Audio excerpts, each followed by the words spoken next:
The flight that found her. Prologue, 1 minute before the storm.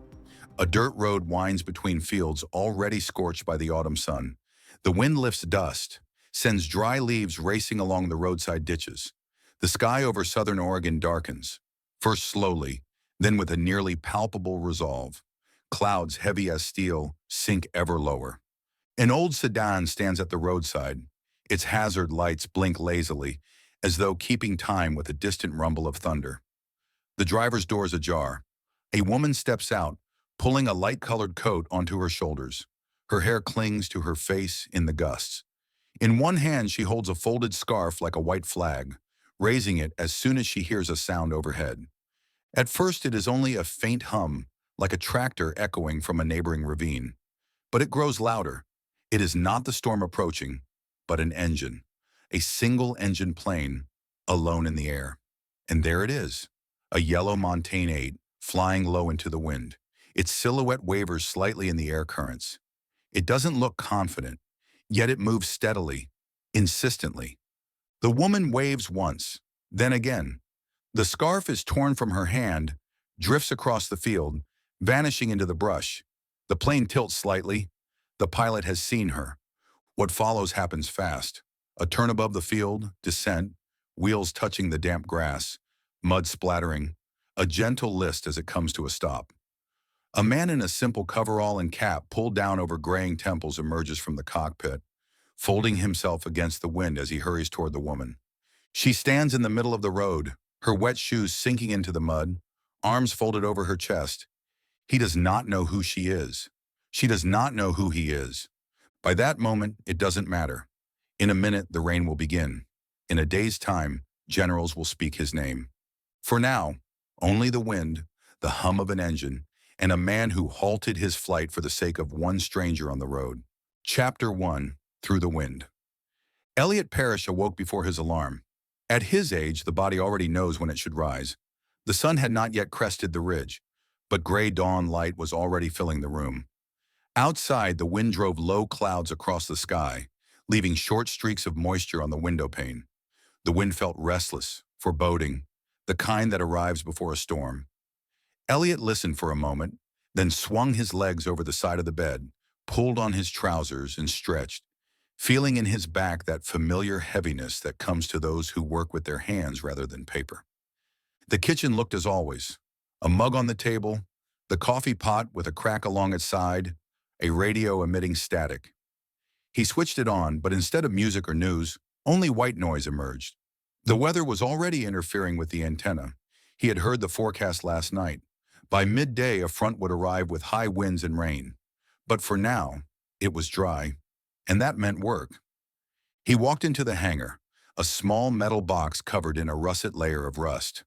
Inside sat his Montane 8, yellow, old, but reliable, the plane he had spent the past 15 years with. Elliot maintained it himself, trusting no one else. Every bolt, every rivet was familiar to him. The exterior skin was worn, but inside everything was in order. He checked the fuel levels, walked around the landing gear, swept his hand along the wing. These were habitual motions done with clockmaker precision. The load of fertilizer already waited. Today he needed to treat 2 fields, one at the Richards and one at the Harpers. Both farms had put off until the last possible moment, awaiting favorable weather. But now it was too late. If not today, the crop might suffer. Elliot knew how much these moments were worth, and in places like his valley, one pilot's work could save someone's entire year's income. He taxied the plane out of the hangar, letting the first morning breeze drift past the spinning propeller. The ground beneath the wheels was still firm, grass flattened by dew. He donned his headphones, checked the instruments, and lifted off, as he had done hundreds of times before. The Montane 8 climbed gently into the air, skimming above fences and fields. Below, pastures, barns, and strips of corn slid away. The landscape was painfully familiar. Every bend, every grove, every back road. He knew which families lived where, whose tractors sank into the mud last spring, and where a goat gave birth to triplets in June. He flew low, just high enough to control the spray pattern precisely. The wind caught the fertilizer clouds, scattering them in a fine veil. He treated the first field quickly, Then, over a long, smooth turn to the east, birds scattered beneath the wings. On the distant horizon, the sky was already darkening. The storm front advanced faster than the radio had predicted yesterday. As he began the second pass, the wind strengthened. The plane shuddered slightly in the gusts, veering by fractions of a degree.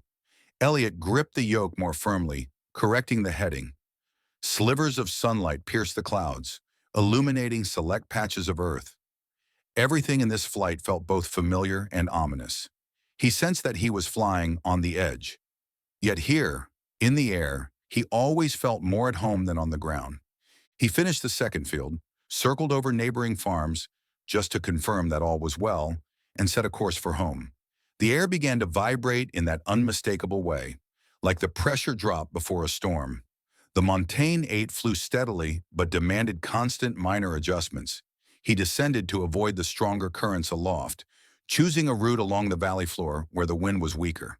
On his right, an abandoned back road stretched ahead, old, nearly vanished, but still connected to main highways. That was when he noticed the vehicle. At first, just a shape in a puddle, taillights flickering. Then a silhouette.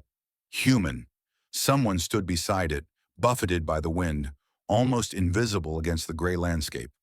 Elliot thought briefly that it might be a mistake, but within seconds he saw a woman, a lone figure in light clothing, standing next to a motionless car. He slowed down, flew a little further, then banked back, peering downward through the rain-spattered windshield. The woman stood put, waving something pale. It wasn't panic, rather a persistent gesture, stubborn and almost calm. He quickly evaluated the terrain. The field beside the road looked suitable for landing. Wet, yes, but free of trees or steep slopes. Similar to spring landings he sometimes made on damp ground to pick up a part at a farm. He turned around and began the descent. Touchdown was abrupt. The plane bounced, slid a bit, but the landing gear held firm. He hit the brakes and brought the aircraft to a complete stop. The wind whipped the wings and rain pounded the cockpit glass. He removed his headphones, opened the canopy, and damp air rushed inside. Elliot climbed out, pulled up his hood, and sprinted over the soggy grass. The woman stood beside the car, elderly. Her coat clung to her back, her shoes buried in mud. She looked directly at him. No fear, no confusion, only concentration and exhaustion. He approached. Their eyes met. This was that moment when one person chooses not to fly on by, and when another realizes there are still those who won't abandon you in the rain. Chapter 2. Home in the Hills. The rain intensified as an old pickup truck, its suspension creaking, turned off the back road onto a narrow gravel track winding up the slope. Mud splattered as the wheels bit into the ground. The headlights barely pierced the curtain of rain. Through the window, skeletal trees, wooden fences, and sodden tire tracks flashed by. The woman in the passenger seat remained silent, clutching her soaked bag. Her face was lost in shadow, but the tension in her taut lips and the way she gripped her hands conveyed exhaustion.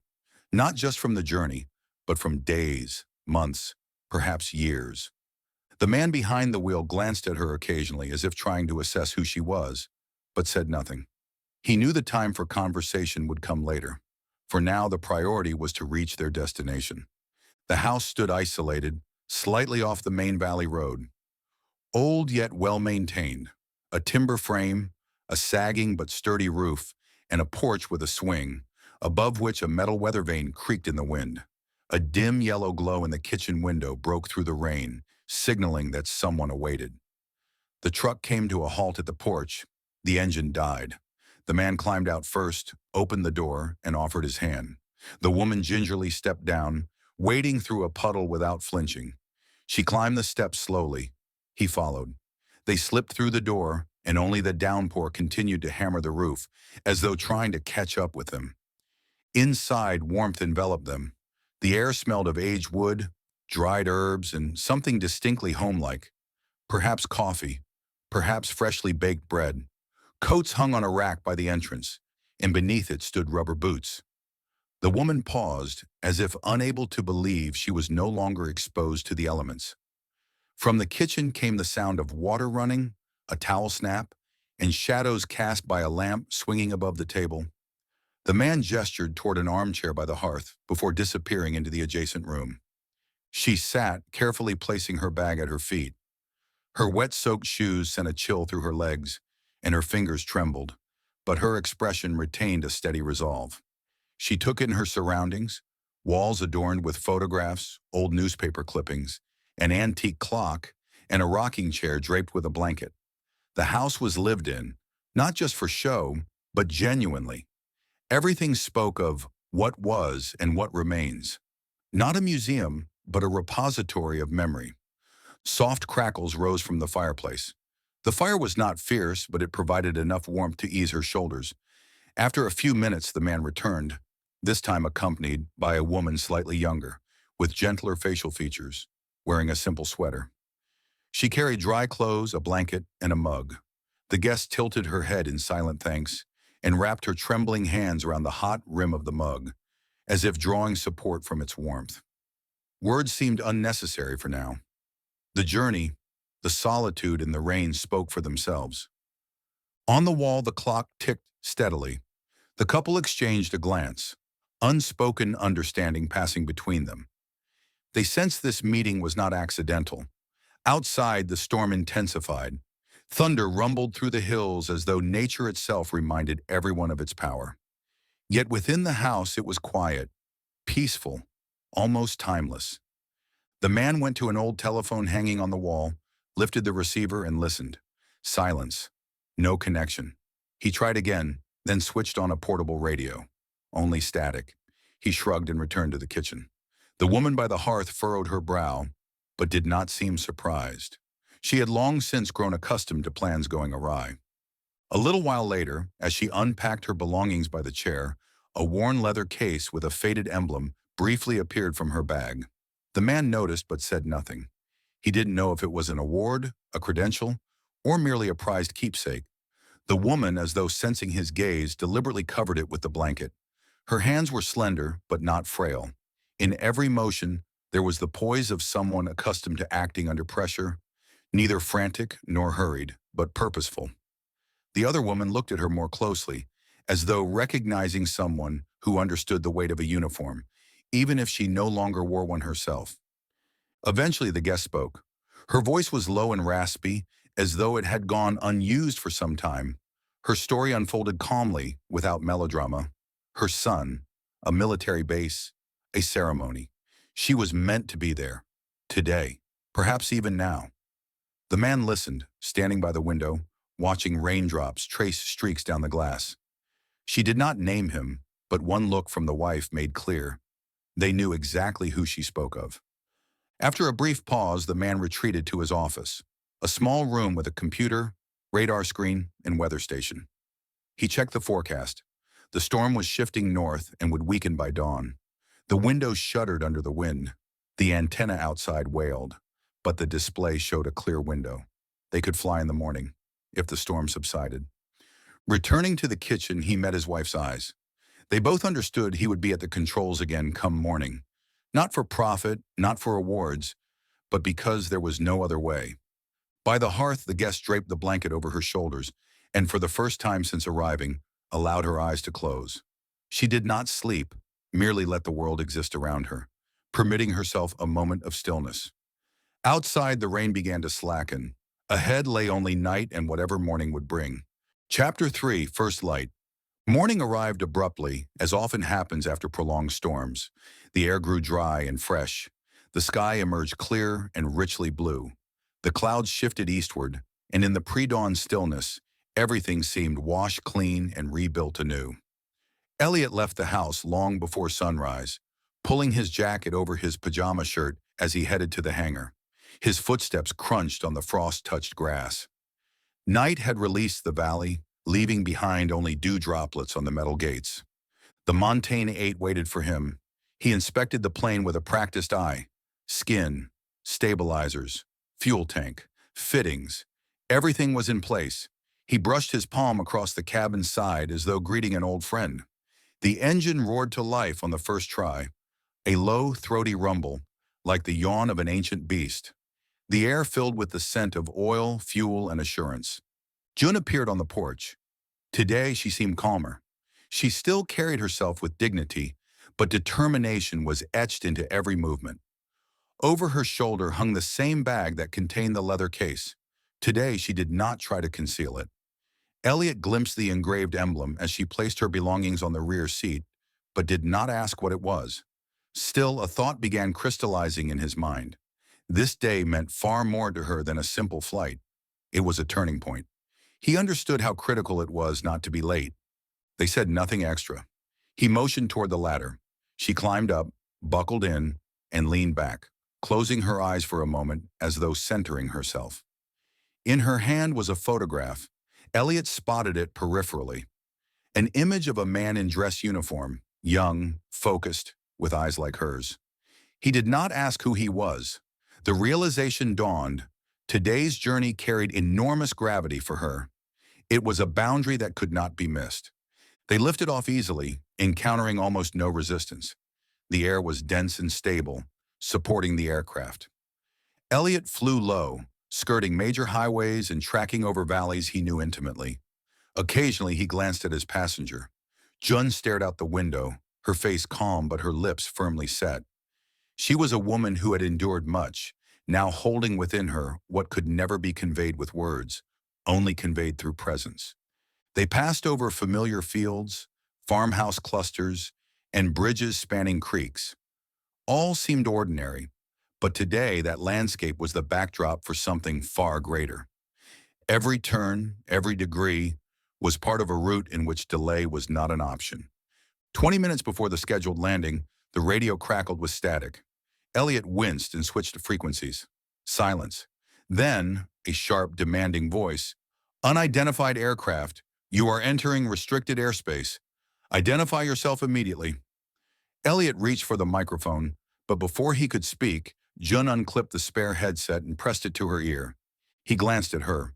She donned the headset wordlessly and keyed the transmitter. Though Elliot could not hear her voice, he watched her lips move, calmly, confidently, without panic. And in that moment, he understood. This was a woman who knew exactly whom she was addressing, and they would recognize her. Moments later, silence. Then a second voice trembling. Mom? Now Elliot was certain. He understood why the morning bore the name First Light, because it dispelled not only the night's darkness, but also the darkness of misunderstanding. Chapter 4, Shadow in the Sky. The plane descended, slowly and smoothly, as if gliding along an invisible pathway between heaven and earth. Elliot said nothing. Both hands gripped the yoke as he focused on the horizon, where the base's signal lights already glimmered. 10 minutes remained until touchdown, but those 10 minutes proved the most intense of his life. He had flown solo in the skies countless times, at dawn through evening fog, over fields bathed in gold or pressed by rain. But now flanked by two jet fighters, nothing felt like any previous mission. They did not fly in literal formation. Their speeds differed too greatly, but F-16s maintained visual contact. They circled wide, adjusting their trajectories, ready to intervene at a moment's notice. In the sky, each jet looked like a shadow, swift and silent. But in each silhouette, one felt the weight of honed training and responsibility that tolerated no mistake. Elliot sensed their presence almost physically, as if a steel silence pressed upon his shoulders. Below, farmland passed slowly. Plains, scattered groves, dirt roads. Down there, everyday life unfolded. People opened gates, released livestock, and raised shutters. They had no idea that this morning, above them, flew an unassuming farmer in an old yellow plane, escorted by the Air Force's elite. Jun remained motionless, her gaze fixed on some point beyond sight. She had uttered not a word since hearing her son's voice over the radio. Yet her face had changed, subtly, so that at first glance it might go unnoticed, like the sun breaking through clouds. Her fingers relaxed around the armrest, her shoulders dropped, and her breathing steadied. She allowed herself to relax, not from fatigue, but from knowing she had been heard. Elliot continued his descent, consulting his navigation and monitoring conditions. Instruments showed stability, though his fingers stayed tense, not from fear, but from responsibility. He knew the entire airfield watched him. The control tower had already requested landing parameters, coordinates, and fuel status. Everything proceeded by protocol, except that today he was more than a small-town pilot. He was a single link in a chain of events extending far beyond the ordinary. In the distance, the runway appeared, straight, well-lit, marked with crisp stripes. Along its edges, military vehicles and uniformed personnel awaited. In the foreground, officers stood ready. One of them, a tall figure holding his cap, scanned the sky. Elliot could not see his face, but he knew. It was General Richards, a man whose mother now sat beside him in the cockpit and whose previously distant story had become part of Elliot's day. Momentarily, the clouds that had threatened to swallow the valley receded. Pale slats of sunlight breached them, painting the earth with broad strokes. It was the light that follows a storm, not brilliant, but alive. The air trembled with morning warmth, and with it, everything happening felt tremulous. The moment when two worlds met, ordinary life and military discipline, the farmer's landscape and a strategic base, an aging Montaigne 8 and supersonic jets. As the plane entered the glide path, Elliot slowed his approach. He felt each control surface respond, demanding his full attention. The landing had to be not only correct, but flawless. This was his sky, his field, his moment. In the final yards to touchdown, all sound within the cockpit ceased. Even the radio fell silent, leaving only the rhythmic hum of the engine. Confident, unwavering. The wheels touched pavement with a gentle thud. No lurch, no slide. Elliot leveled the plane and applied brakes. On both sides of the runway, people stood, some filming with cameras, others watching with surprise, respect, and wonder. The plane taxied to its designated spot. The fighters shunted aside as though vacating space. Elliot shut down the engine. The silence that filled the cockpit felt almost ringing. He removed his headset and exhaled. Then he looked at June. She sat with her eyes closed, as if praying or silently recalling what had just transpired. When the hatch opened, the morning air burst inside, cool and scented with a new day. Elliot disembarked first. His boots met the tarmac, and suddenly he realized he stood on an active military base, surrounded by uniformed personnel, jet fighters, and flags. General Richards approached with purposeful strides. He stopped right in front of June, climbed the ladder, and helped her out. They embraced, genuinely, not for show, mother and son reunited. Then he turned to Elliot, thanked him, and shook his hand firmly. For Elliot, that instant would remain unforgettable. He did not see himself as a hero. He had simply done what he felt was right. Yet as he stood there, between aging Montaigne 8s and sleek F-16s, with officers saluting, he understood how thin the line between ordinary person and significant deed really was. And that morning, with its light sky and post-storm hush, became forever his morning. Chapter 5, Honor Escort. When the fighter's engines fell silent and the Montaigne 8's cockpit cooled, Elliot Parrish allowed himself to relax his shoulders for the first time.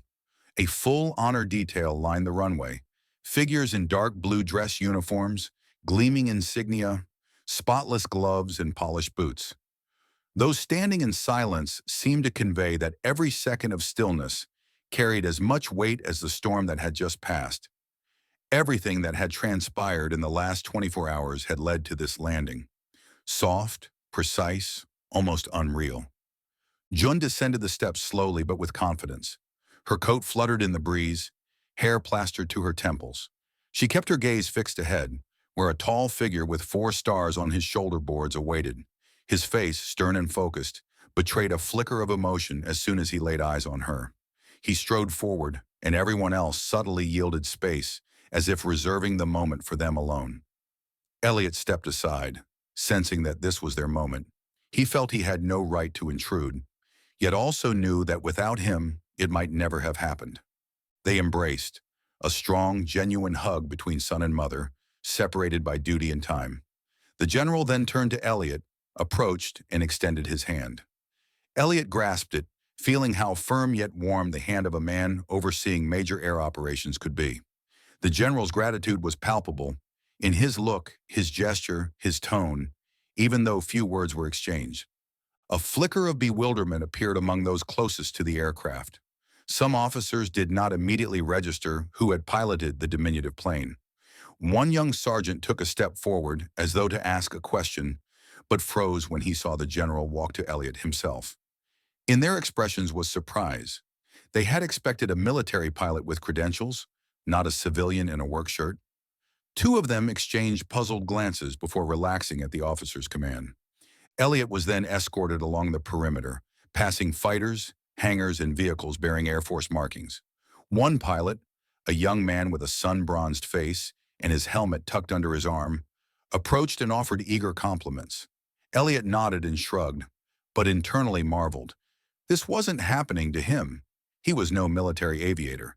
He was merely someone who refused to fly past. Yet here, people saw something more in him. Soon arrangements were made for him to look inside a fighter cockpit. He felt like a child.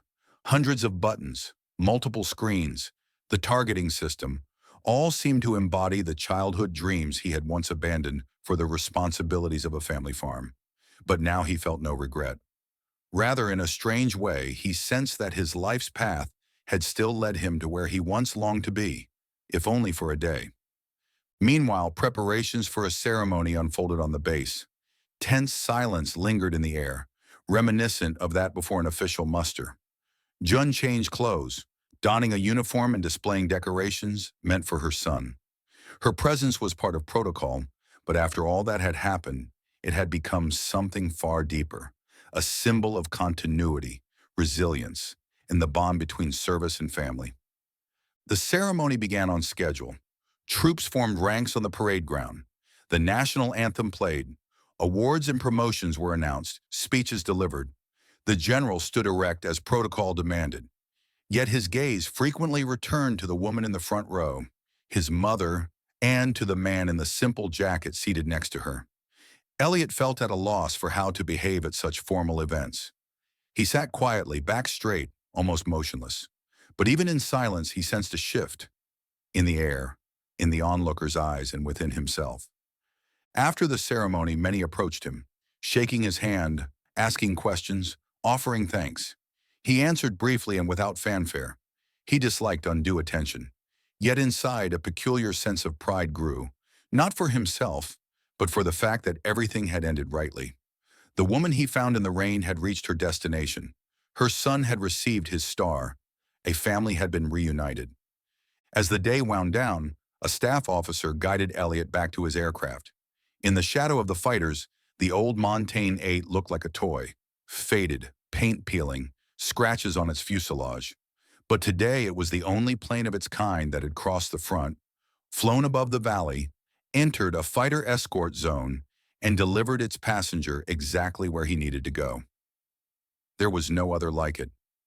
Elliot climbed into the cockpit, checked his instruments, and started the engine. The wind had quieted.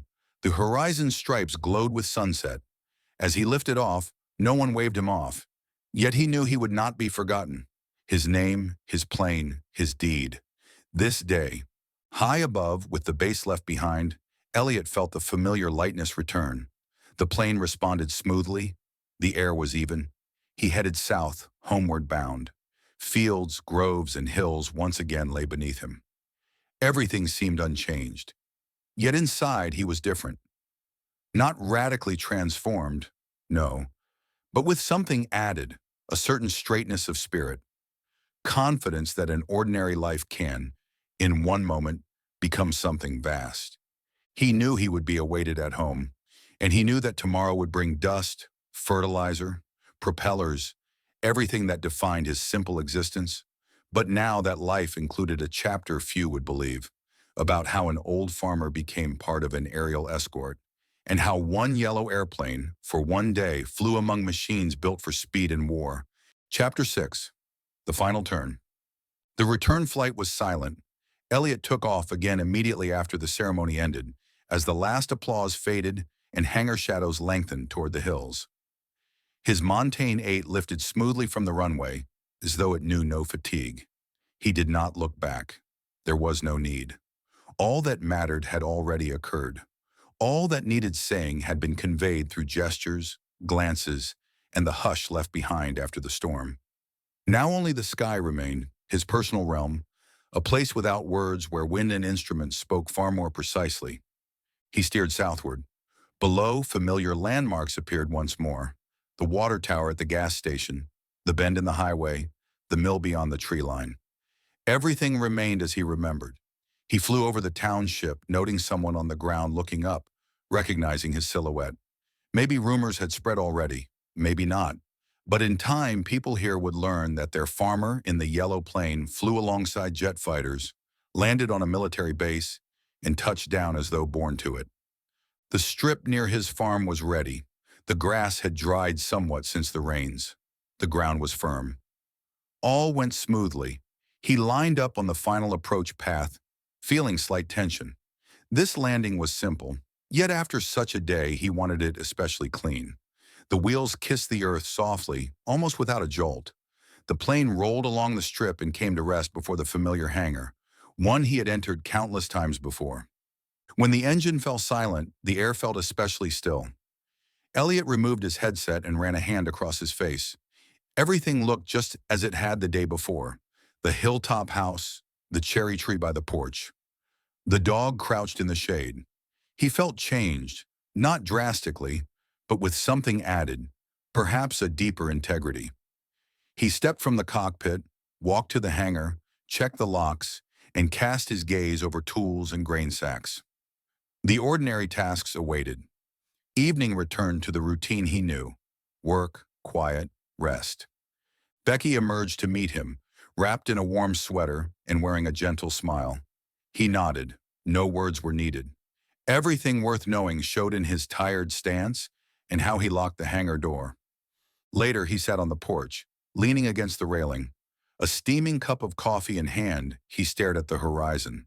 Sunset's last rays painted the clouds gold and crimson, making everything feel weighty. On the wall inside the house, in a frame, hung a photograph. Someone on the base had printed it. Elliot's Montaigne 8 flanked by two F-16s. A snapshot that seemed accidental but had become the symbol of the day. Elliot looked at the sky, reflecting on how fate often brings people together, not by any pre-written plan, but through random turns.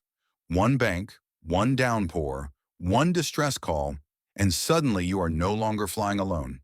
He recalled June's face, her calm and resolve. He recalled the firm handshake of the general, and once more felt that none of it had been by chance. That day passed, but its echo would live on, in stories, photographs, children's questions to their grandchildren, and in the hush with which people return home after doing what was right. Because sometimes to change someone's life, all it takes is making that final turn. Epilogue: The Yellow Plane and Children. Months passed. Autumn faded, and winter dripped slowly away, allowing the valley's fields to green once more. The wind grew softer, and the sun resumed its regular path. Mornings began again with the aroma of coffee, damp earth, and the sound of the old engine. Elliot Parrish still rose at dawn, passed by the barn, checked tire pressure, and filled his Montaigne 8's tank, duties done by habit, by memory. Only now did children sometimes accompany him. It began with his grandchildren. They begged for a ride, to sit in the cockpit, to grasp the yoke. Elliot allowed it, but not immediately. First, he explained that a plane was not a toy, that metal carried responsibility, that every bolt on the wing held more significance than mere attachment. Over time, he softened. Occasionally, he opened the cockpit, sat beside them, and showed instrument after instrument, patiently, with detail.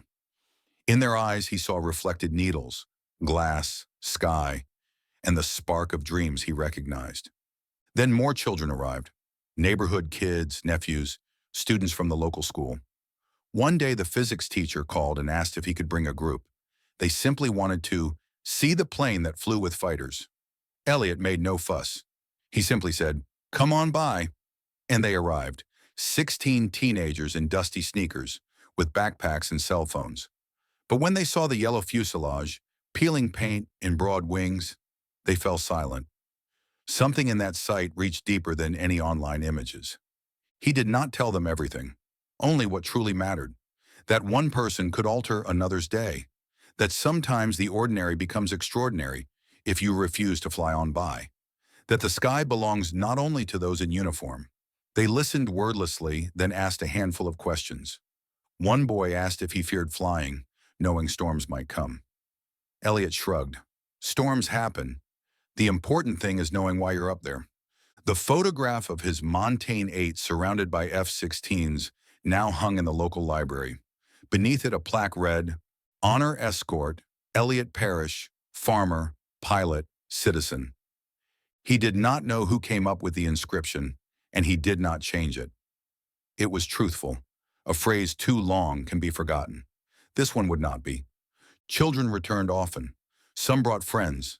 Some sent letters, sketches of planes, notes about how they too wanted to fly.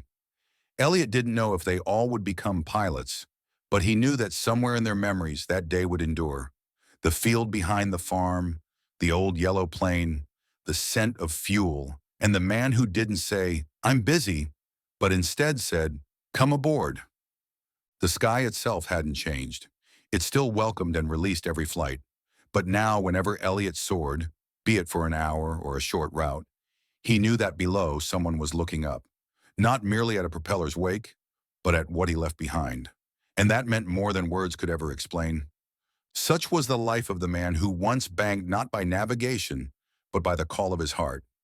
Since then, his yellow plane was more than machinery. It had become a symbol, and children, gazing skyward, learned to see in it not only a machine, but a choice, brave, quiet, and truly important.